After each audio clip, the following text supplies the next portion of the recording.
계속해서 회복 세 번째 시간을 우리가 지내고 있습니다. BC 1030년에 이스라엘이 시작을 해서 사울, 다윗, 솔로몬 세 사람이 통합왕국을 거느렸고요. 그 다음에 남왕국, 북왕국으로 나눕니다. 북쪽은 이스라엘, 남쪽은 유다라고 말하죠. 북쪽은 좋은 왕이 몇 사람 있었을까요? 하나도 없었습니다. 하나도.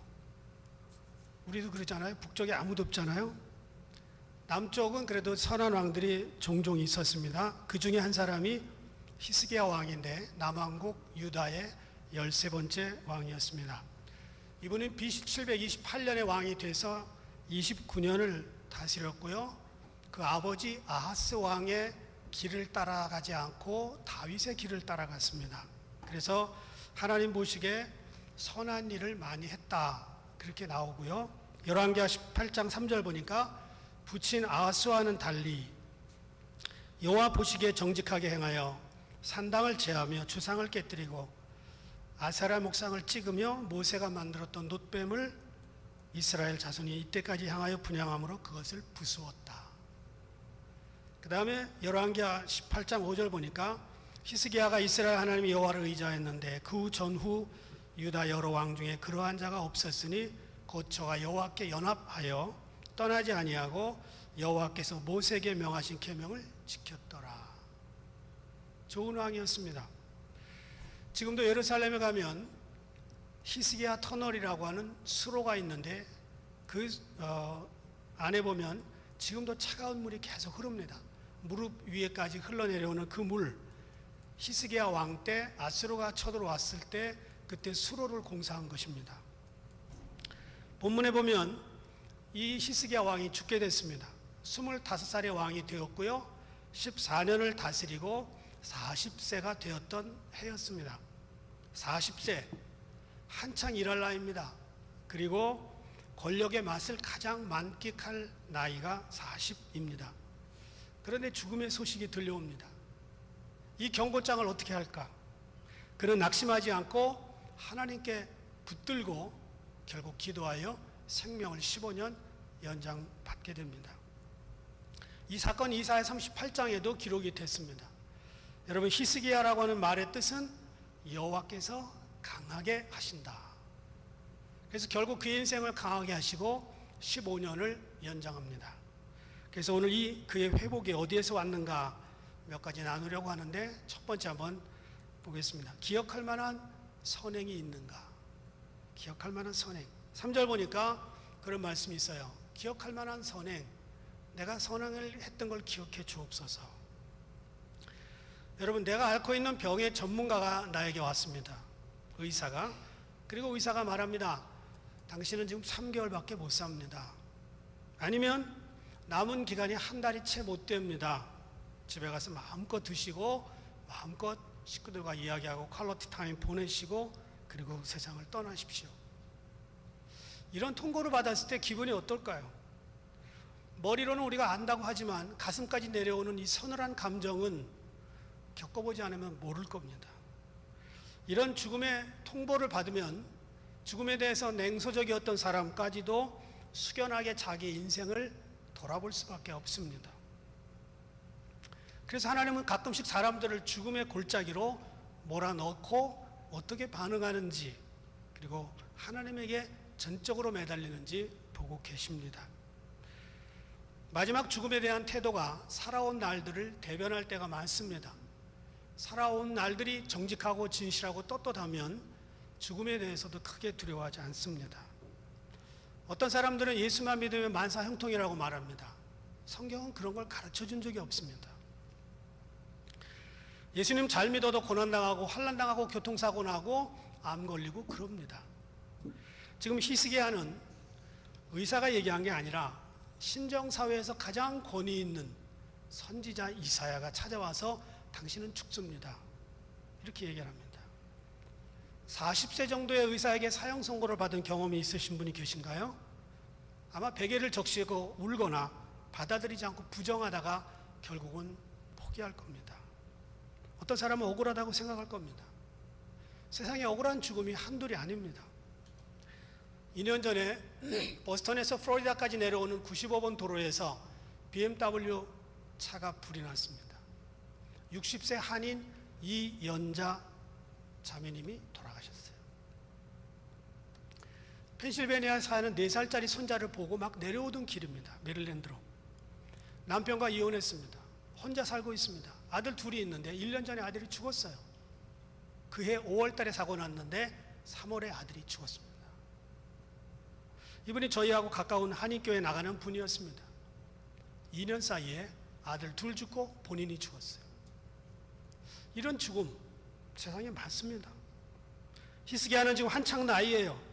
그런데 병이 걸려 죽게 됐다고 히스기야 왕에게 이사야가 와서 통보합니다.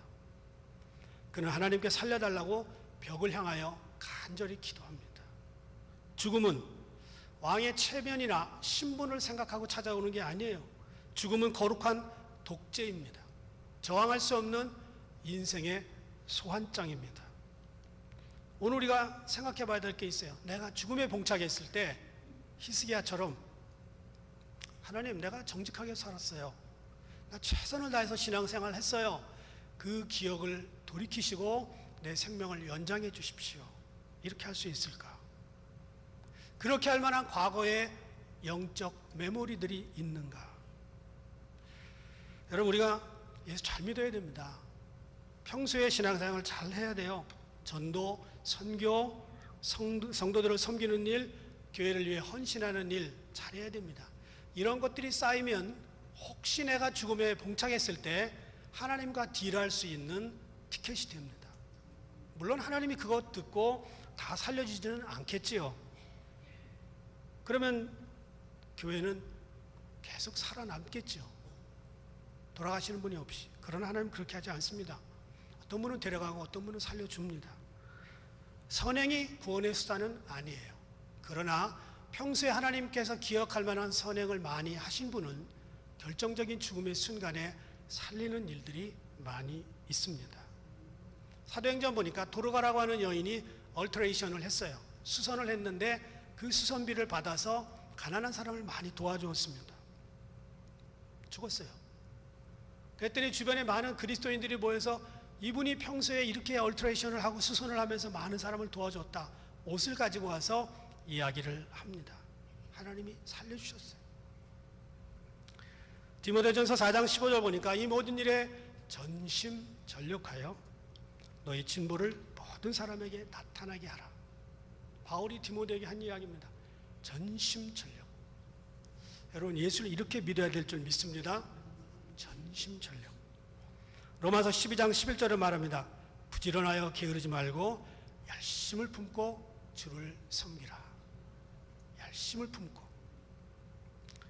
평상시 거룩하게 살았던 사람들의 삶은 마지막에 죽음에 봉착했을 때 하나님의 계획을 바꿀 수 있습니다. 죽음 앞에서 죽음을 연장받을 수 있고 죽음을 무력화시킬 수 있습니다.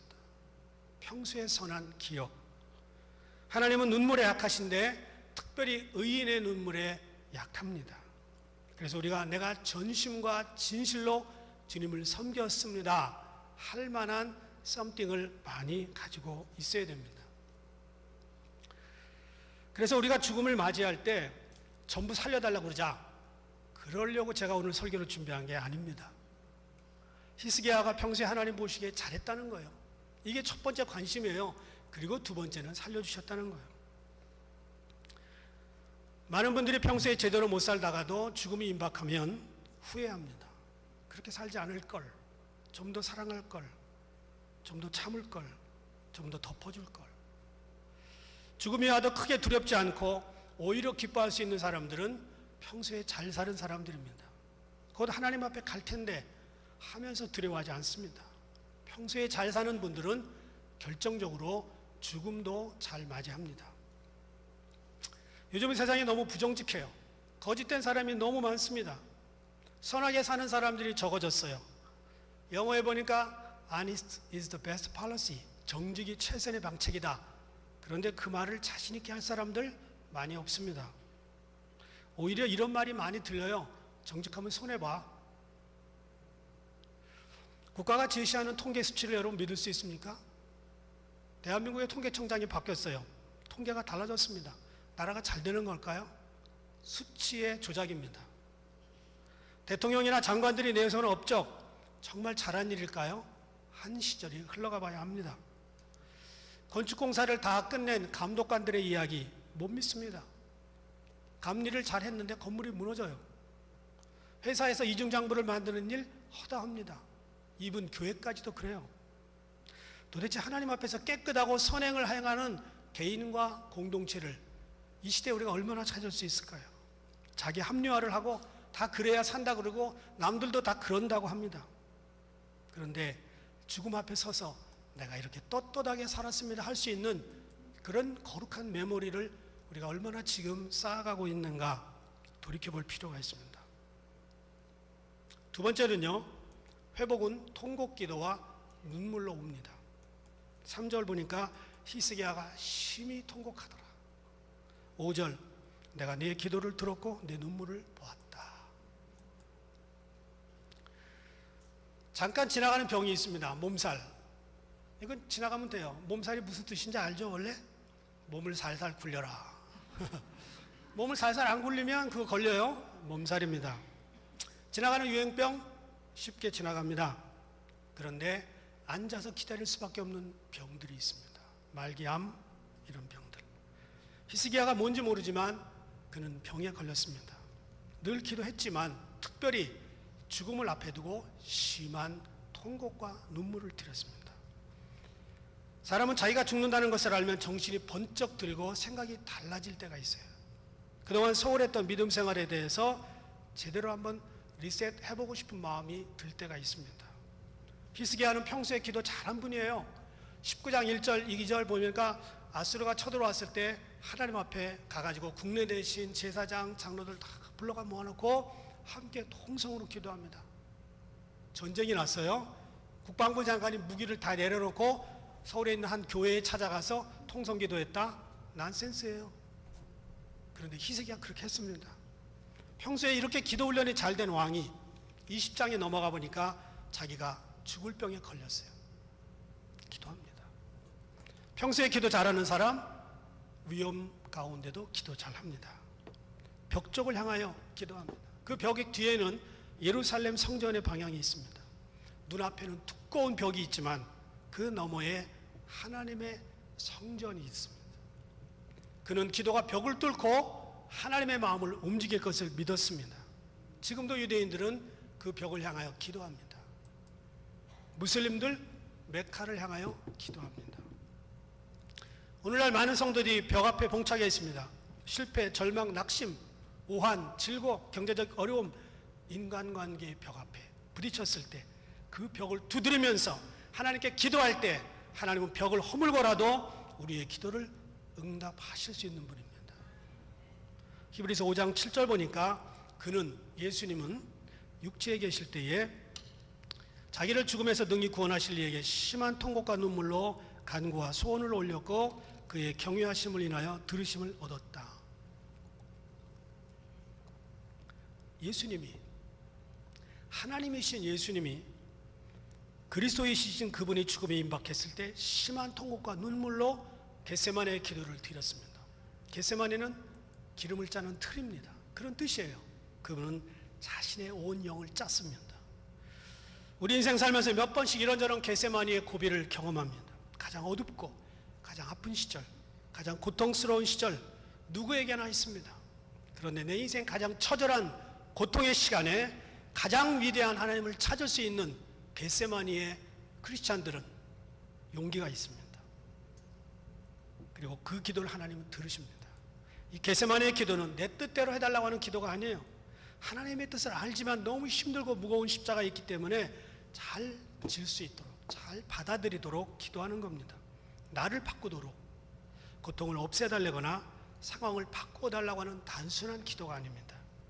고통을 기쁘게 받아들이게 해달라는 기도고 그 상황에 순종할 수 있는 내 영성을 달라고 하는 기도입니다. 많은 사람들이 어려운 가운데 있을 때도 여전히 기도하지 않습니다. 평소에 기도 생활이 안 되면 그럴 수 있습니다. 그런데 눈물이 없는 환난을 경험하면 고통스럽습니다. 엔진 오일 없이 달리는 차와 같습니다. 울어야 돼요. 환난이나 고통이나 기근이나 고통, 죽음 앞에서 우리는 울 때 심한 통곡과 눈물이 하나님의 마음을 움직입니다. 하나님은 성도들의 눈물에 약해요. 우리는 그 억울한 상황을 맞이해서 분하고 억울해서 우는 게 아니고 여전히 원수를 사랑하지 못하고 여전히 나를 십자가에 못 박지 못하고 여전히 욕심 가운데 매여 있는 내 이 육성을 붙들어 달라고 기도하는 것입니다. 그렇게 하면 시편 126편 5절처럼 다 한번 읽어볼까요? 시작.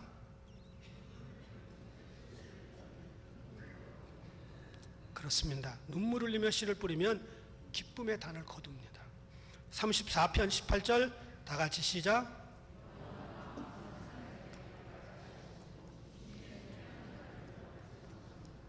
중심에 통해야만 들으십니다. 이런 히스기야의 통곡 기도를 하나님이 들으셨습니다. 급하게 이사야에게 얘기합니다. 이 장면을 읽으면서 내가 너무 웃었어요.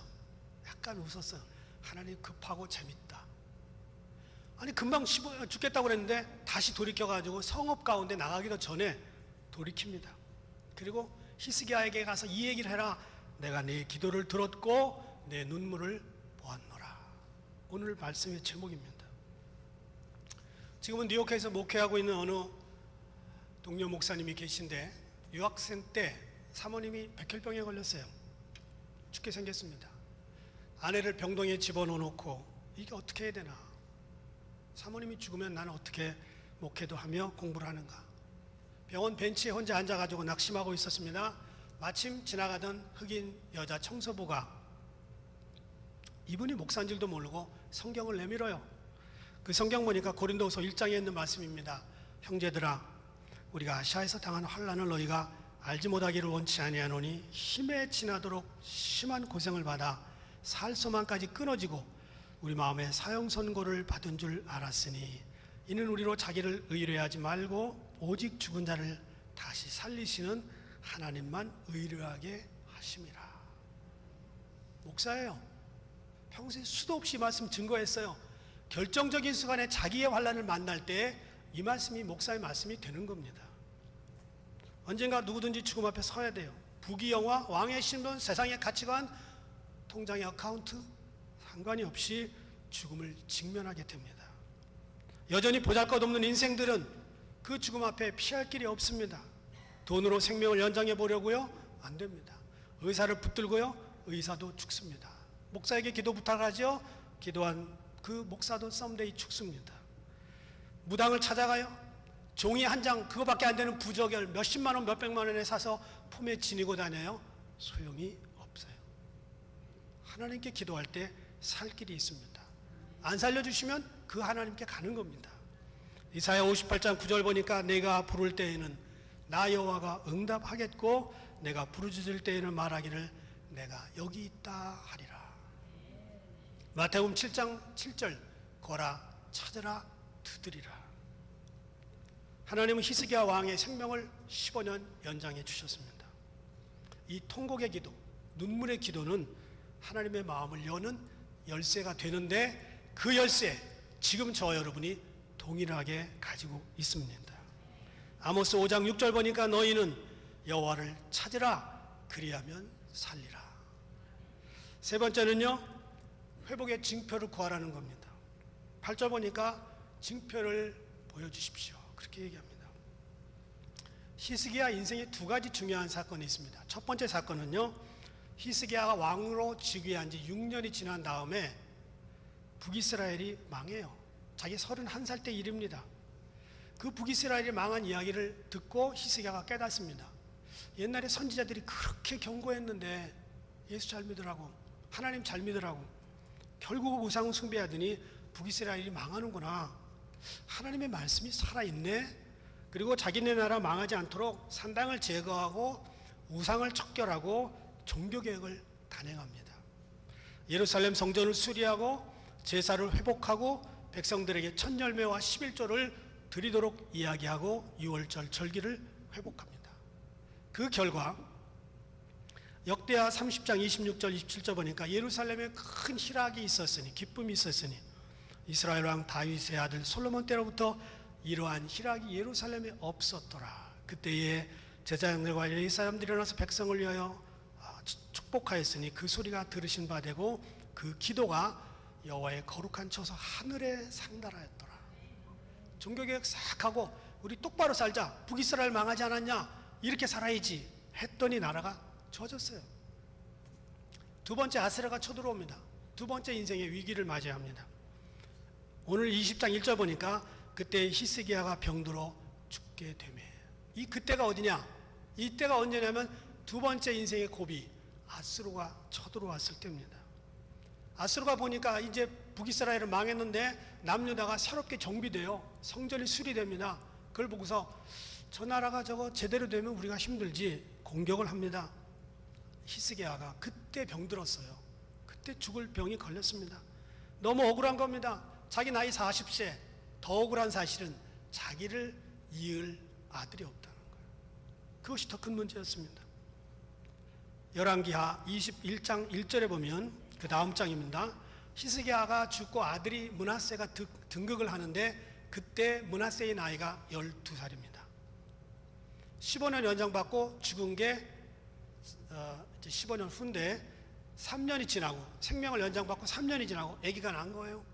그리고 그 사람이 12세가 됐을 때 왕이 된 거예요. 여러분, 나라는 어지러워졌고 왕은 아프고 후사가 없다. 큰일 난 겁니다. 그런데 15년 생명을 연장받았습니다. 그는 말합니다.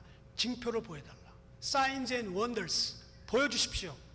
그때 회복의 징표가 일령표가 15도 뒤로 물러가는 일이 생겼습니다. 이런 놀라운 일들이 역사에 있었습니다. 결국 그는 생명을 연장받았을 뿐 아니라 3년 있다 아들도 낳았고요. 그리고 그 아들이 12살이 됐을 때 죽게 됩니다. 기드온은 양털을 놓고 두 번이나 확인 기도를 부탁합니다. 하나님, 양털에는 물이, 바깥에는 물이 없을 수 있도록, 그 다음에는 양털에는 물이 없고 바깥에만 물이 있도록 두 번이나 컨펌을 받을 수 있는 기도를 합니다. 이거는 불신 때문에 하는 게 아니에요. 확인을 하고 싶은 겁니다. 모세는 정말 자기가 부름받았는지 확인하고 싶었어요. 나 불렀어요? 지팡이 던져보아라. 가슴에 손을 넣어보아라. 문둥병이 됐습니다. 컨퍼메이션은 믿음이 없어서 요구하는 게 아닙니다.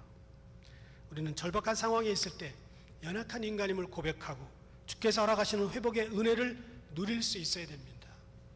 공교롭게도 제가 회복에 대해서 시리즈로 하는 2주간에 3분이 돌아가셨습니다. 그분의 육신들은 회복되지 못했지만 지금은 완전히 괜찮은 몸으로, 완전히 영화된 glorified body라고 하는데 영어에서는 그 몸을 가지고 주님과 함께 있습니다. 그거보다 더 어떻게 회복이 됩니까? 여러분, 돌아가신 분들이 영원히 살지 못하는 거예요. 우리들도 마찬가지예요. 그러나 하나님의 뜻이면 살아있는 날 동안에 히스기야처럼 회복되는 일도 있습니다. 여러분 가운데 이런 회복의 역사들이 날마다 일어나기를 주의 이름으로 축원합니다. 기도하겠습니다.